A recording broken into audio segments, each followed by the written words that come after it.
നമസ്കാരം. നമ്മൾ സാധാരണ ഒരു റെയിൻ ഷവർ ഉപയോഗിക്കുന്നതിന് പകരം ഒരു ഷവർ പാനലോ അല്ലെങ്കിൽ ഒരു ഷവർ ട്രേ ഉപയോഗിക്കുകയാണെന്നുണ്ടെങ്കിൽ നമുക്ക് ഒത്തിരി അഡ്വാൻറ്റേജസ് നമുക്കുണ്ട്. ഏതൊക്കെയാണ് നമുക്ക് നോക്കാം. എൻ്റെ പേര് അജീഷ് മൈക്കിൾ. ഞാൻ ഫ്യൂച്ചർ കോൺസെപ്റ്റിൽ ചെയ്യാണ്. പ്രധാനമായിട്ടും ഒന്നാമത്തെ കാര്യം എന്ന് പറഞ്ഞാൽ നമുക്കൊരു സിംഗിൾ യൂണിറ്റ് ആയിട്ട് നമുക്ക് പർച്ചേസ് ചെയ്യാനായിട്ട് പറ്റും.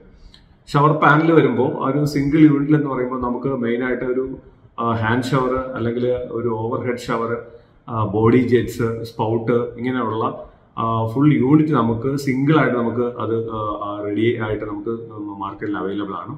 അത് നമുക്ക് പർച്ചേസ് ചെയ്യാനായിട്ട് പറ്റും. രണ്ടാമത്തെ കാര്യം എന്ന് പറഞ്ഞാൽ നമുക്കിതിന്റെ ഒത്തിരി പ്ലംബിംഗ് റിക്വയർമെന്റ് നമുക്ക് വരുന്നില്ല. ഇതിലാകെ നമുക്ക് ഈ ഒരു ഷവർ പാനലിന്റെ പുറകിൽ നമുക്കൊരു കണക്ഷൻ പോയിന്റ് മാത്രമേ ഉള്ളൂ. അത് നമുക്കൊരു ഹോട്ട് വാട്ടർ പോയിന്റും അതോടൊപ്പം തന്നെ ഒരു കോൾഡ് വാട്ടർ പോയിന്റ് നമുക്ക് കണക്ട് ചെയ്ത് കഴിഞ്ഞാൽ നമുക്ക് ഈ ഒരു ഷവർ പാനൽ നമുക്ക് ഈസി ആയിട്ട് വർക്ക് ചെയ്യിപ്പിക്കാനായിട്ട് പറ്റും. ഇത് നമ്മൾ വോളിൽ ഫിക്സ് ചെയ്തിട്ടായിരിക്കും ഈ ഒരു രണ്ട് കണക്ഷൻ നമ്മൾ കൊടുക്കുന്നത്. മൂന്നാമത്തെ കാര്യം എന്ന് പറഞ്ഞാൽ ഇതൊരു ആസ്തെറ്റിക് ലുക്കാണ്. ആസ്തെറ്റിക് ലുക്ക് എന്ന് പറയുമ്പോൾ നമുക്കൊരു ബാത്റൂമിനകത്ത് കയറുമ്പോൾ തന്നെ അത് വളരെ സ്ലീക്കായിട്ടാണ് നമുക്ക് ഇരിക്കുന്നത്. ഇതിൽ തന്നെ ഫുൾ ഫംഗ്ഷൻ എല്ലാം അവൈലബിൾ ആയിട്ടുള്ളത് കൊണ്ട് നമുക്ക് ഏരിയ നമുക്ക് കൺസ്യൂം ചെയ്യാനായിട്ട് പറ്റും.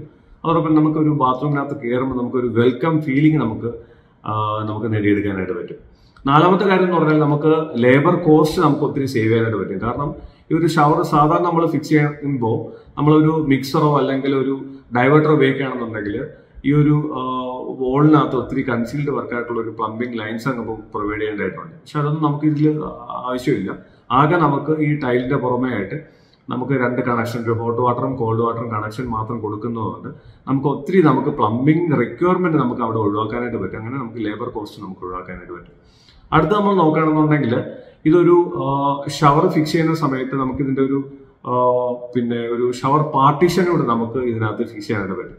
ഇതിലുള്ള അഡ്വാൻറ്റേജ് എന്ന് പറയുമ്പോൾ നമുക്ക് വളരെ സ്ലീക്ക് ആയിട്ടുള്ള ഒരു ഏരിയക്കകത്താണ് ഈ ഒരു ഷവർ നമുക്ക് ഫിക്സ് ചെയ്യാൻ പറ്റുന്നത്. കുറച്ചുകൂടെ ഒരു മിനിമൽ ആയിട്ടൊരു സൈസ് ആയതുകൊണ്ട് നമുക്ക് ഈ ഷവർ പാർട്ടീഷൻ നമുക്ക് ഉപയോഗിക്കാൻ പറ്റുകയും നമുക്ക് ഡ്രൈ ഏരിയയും വെറ്റ് ഏരിയ എന്ന് പറയുന്ന ഒരു കൺസെപ്റ്റിലോട്ട് നമുക്ക് ഇതിനെ ഡെവലപ്പ് ചെയ്ത് കൊണ്ടുവരാനായിട്ട് പറ്റും.